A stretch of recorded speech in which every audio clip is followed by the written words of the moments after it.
오늘 하나님의 말씀은 레위기 13장 47절에서 52절까지 말씀입니다. 레위기 13장 47절에서 52절.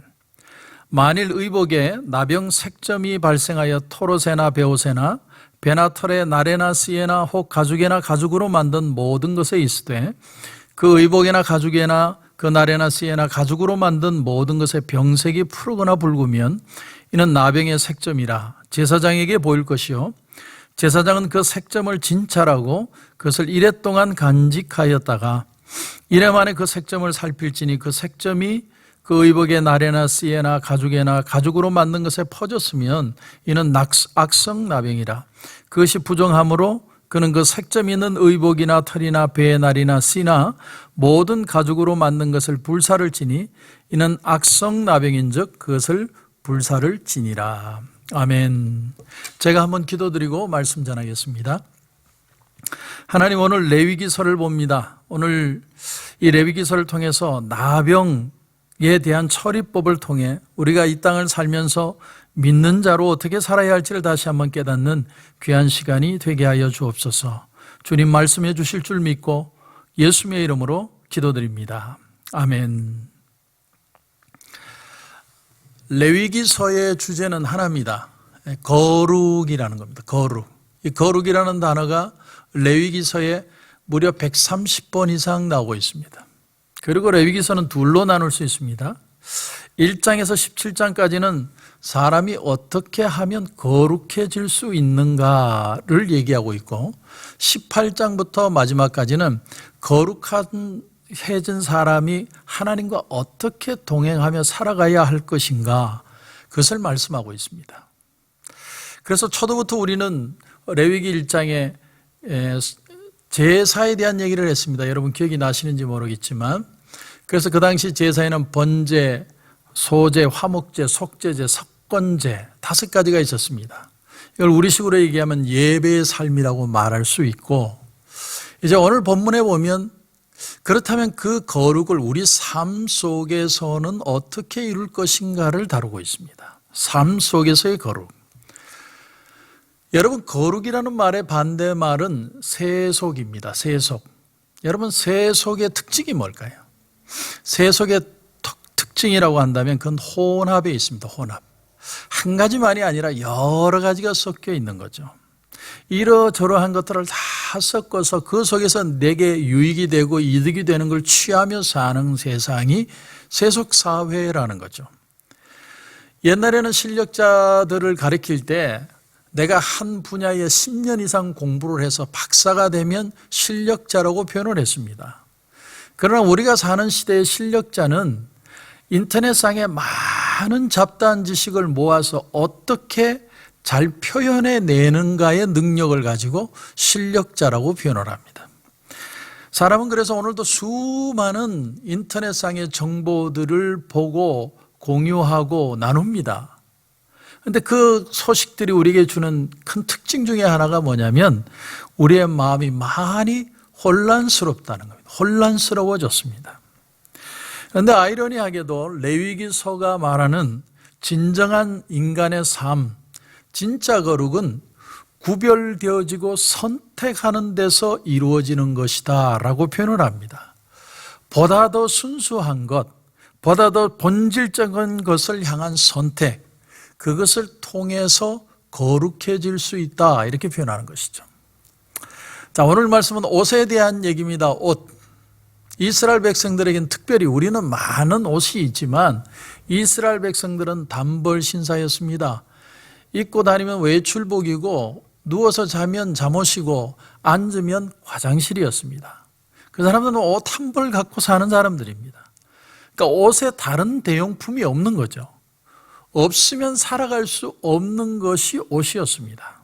그런데 오늘 47절에 보면 만일 의복에 나병 색점이 발생하여 그 의복에나 가죽에나 그 나래나 씨에나 가죽으로 만든 모든 것에 병색이 푸르거나 붉으면 이는 나병의 색점이라 제사장에게 보일 것이요. 의복에 나병이 든다는 건 곰팡이를 말합니다. 그런데 곰팡이가 보이면 그 당시에는 제사장들이 닥터의 역할도 같이 했던 것 같습니다. 제사장에 가서 보여라. 그러면서 50절 이하에 보면 제사장은 그 색점을 진찰하고 그것을 이레 동안 간직하였다가 이레 만에 그 색점을 살필지니 그 색점이 그 의복의 나래나 시에나 가죽으로 만든 것에 퍼졌으면 이는 악성나병이라. 그것이 부정함으로 그는 그 색점 있는 의복이나 털이나 배날이나 씨나 모든 가죽으로 만든 것을 불사를 지니 이는 악성나병인즉 그것을 불사를 지니라. 이게 만약에 퍼져서 나병이라는 증거가 확인이 되면 바로 불태우라는 거예요. 아무리 그 옷 한 벌밖에 없고 단벌 신사를 할지라도 과감하게 태우라는 겁니다. 원래 나병은 BC 4000년경에 중국과 인도에서 처음으로 발견되었다고 합니다. 그것이 메소포타미아 문명의 발전으로 인해서 애국까지 퍼져갔다고 얘기를 합니다. 왠지 코로나 바이러스 비슷하죠? 이것이 애굽의 미라를 통해서 확인이 됐습니다. 그러니까 나병이라는 것이 옷만이 아니라 가옷까지 전체를 다 가리켜서 나병이다 이렇게 표현을 했습니다.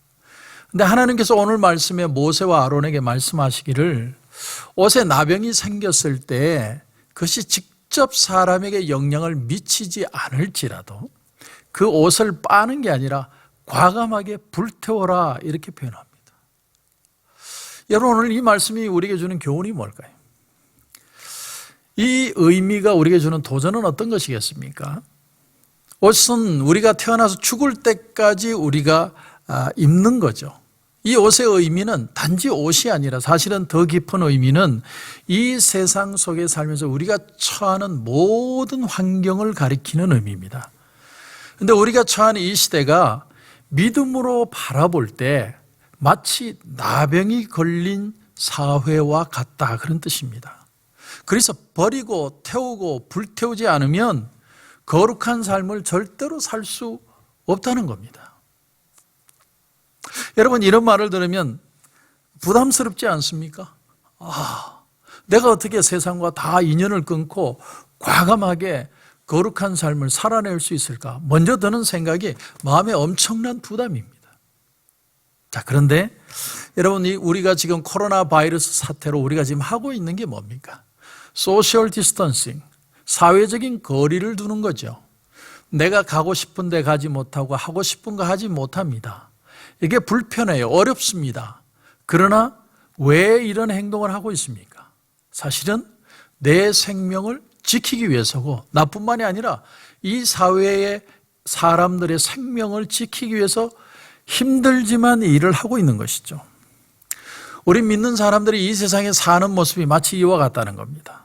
죄라는 건 원래 단어가 하말티아입니다. 헬라어로 하말티아. 그 뜻은 화살이 관역을 벗어났다는 겁니다. 화살을 쐈는데 관역에가 맞지 않고 딴 데로 날아가는 거예요. 다시 말하면 믿는 자가 하나님의 은혜를 의지하지 않고 살고 세상을 의지하여 살 때 그것을 죄라고 표현을 하는 거예요.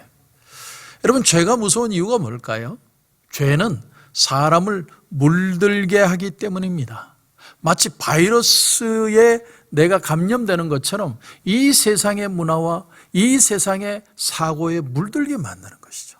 그래서 사람에게 나타나는 현상이 뭐냐면 불안과 좌절과 대조와 절망과 이런 모습들이 사람들의 모습 속에 나타나게 된 것입니다. 그러므로 오늘 말씀에 거룩하라는 말은 하나님 앞에 살려는 결단을 하라는 겁니다. 결단. 여러분, 그러면 이 물든 사회 속에, 죄가 만연한 사회 속에 우리는 어떻게 결단하고 어떻게 사는 것이 정말 하나님 앞에 사는 진정한 그리스도인의 삶이 될 수 있느냐? 그 대답을 예수님이 주셨습니다. 예수님이. 마태복음 11장 29절에 보면 나는 마음이 온유하고 겸손하니 나의 멍에를 메고 내게 배우라.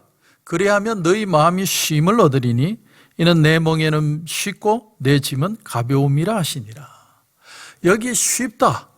내 멍에는 쉽다. 쉽다는 단어를 헬라어로 보면 크레스토스라는 단어를 씁니다. 크레스토스라는 단어의 원래 뜻이 뭐냐면 몸에 잘 맞는다는 뜻이에요. 내가 옷을 입는데 옷이 불편한 옷이 있고 잘 잘 맞는 옷이 있죠. 내 몸에 잘 맞으면 옷이 그렇게 편안할 수가 없습니다. 우리가 왜 힘들고 불편하고 어려우냐? 사실은 내 몸에 안 맞기 때문에 그런 거죠. 그런데 주님이 주시는 멍에를 쓰면 내게 딱 맞다, 너무나도 편하다라는 말씀을 주시는 거죠. 야구 선수가 자기 손에 딱 맞는 글러브를 끼면 그렇게 편할 수가 없고, 축구 선수가 자기 발에 잘 맞는 축구화를 신으면 그렇게 좋을 수가 없는 것처럼, 주님이 내 멍에는 쉽다라는 것은 내게 가장 꼭 맞는, 내게 가장 알맞는 것이 주님의 멍에라는 뜻입니다. 그러면 우리가 주님의 멍에를 맨다는 건 과연 어떤 삶의 표현을 말하는 걸까요? 간단합니다. 오늘 저와 여러분이 하루를 살면서 아멘 주 예수여 내 마음에 오시옵소서, 오늘 내 마음을 주님 앞에 내려놓습니다, 주님이 내 인생의 주관자가 되어 주십시오, 이 고백을 하는 거예요. 이 결단을 하는 겁니다. 주님, 어지러운 세상의 소식이 아니라 주님의 음성을 듣기를 결단합니다. 주여 내게 말씀하여 주옵소서. 이 결단이 필요하다는 거예요. 많은 사람들이 믿음이 없어서 떠나가는 게 아니고 믿음이 있다는 것을 모르기 때문에 떠나가는 겁니다. 많은 사람들이 하나님이 없어서 떠나는 게 아니라 하나님이 있다는 사실을 기억하지 못하기 때문에 떠나는 거예요. 본 카롤 스펠더라고 하는 독일 화가가 그린 그림 산상수훈이라는 그림이 있습니다. 그 산상수훈이라는 그림은 마태복음 5장을 배경으로 그린 그림이죠. 근데 그 그림을 보면 참 재밌습니다. 예수님이 산에 올라가서 많은 사람들에게 이제 말씀을 전하시는데 그 말씀을 사람들이 아주 주의 깊게 듣고 있습니다.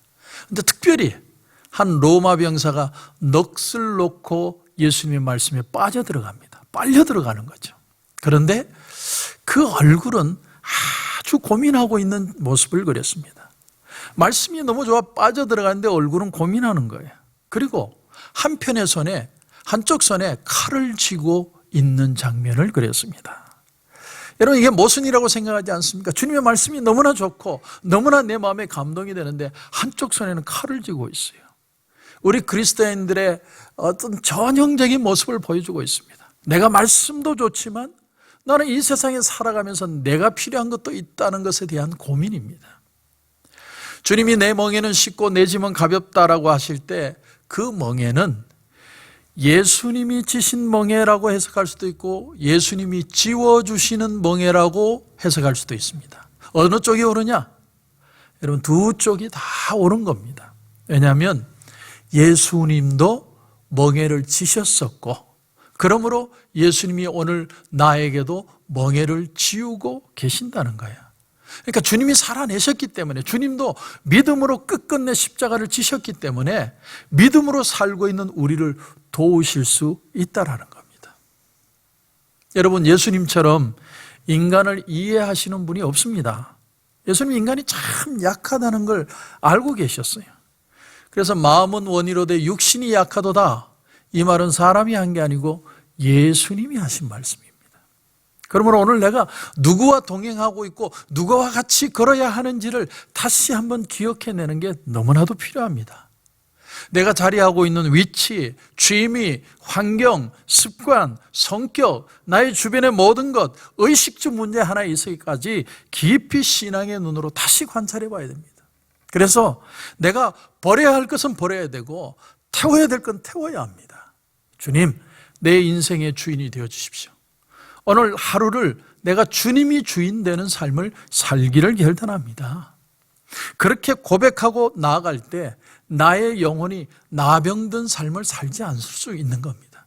오늘도 많은 소식이 들리죠. 여러분, 그 많은 소식을 들으며 내 마음이 혼탁하게 살 것이냐, 절망하며 살 것이냐, 아니면 내 마음의 주인 되시는 주님의 그 멍에를 메고 주님 앞에 믿음으로 걸어가셨던 주님처럼 주님 안의 자유와 기쁨을 누릴 것이냐, 오늘 그 선택이 저와 여러분 앞에 있습니다. 오늘 하루도 믿음으로 결단하여 승리하시는 저와 여러분이 되시길 주님의 이름으로 축원합니다. 오늘의 기도 제목을 드리겠습니다. 기도 제목은 주님이 지우시는 멍에를 메고 오늘 하루를 걸어가게 하옵소서, 이렇게 기도 제목을 드립니다. 주님이 주시는 멍에는 쉽고 가볍다고 했습니다. 주여, 내 인생의 주인이 되어 주십시오. 한번 고백하는 하루가 되기를 소원합니다. 다 같이 기도드리겠습니다. 하나님 은혜를 감사합니다. 내게 와서 내 멍에를 메고 내게 배우라고 주님이 말씀하셨습니다. 내 멍에는 쉽고 가볍다고 주님이 말씀하신 이유는 그 멍에를 주님이 실제로 지시고 믿음으로 사시고 십자가를 지셨기에 우리에게도 그 삶을 요구하는 줄 믿습니다. 오늘 십자가 앞에 나를 내려놓고 내가 부활의 능력을 체험하는 귀한 하루가 되게 하옵소서. 내가 죽고 내 안에 그리스도가 사는 역사가 오늘 하루 우리 가운데 일어나게 하여 주시옵소서. 오늘 하루도 주님 말씀 붙들고 승리하는 하루가 될 수 있도록 주님 축복해 주실 줄 믿고 예수님의 이름으로 기도드립니다. 아멘.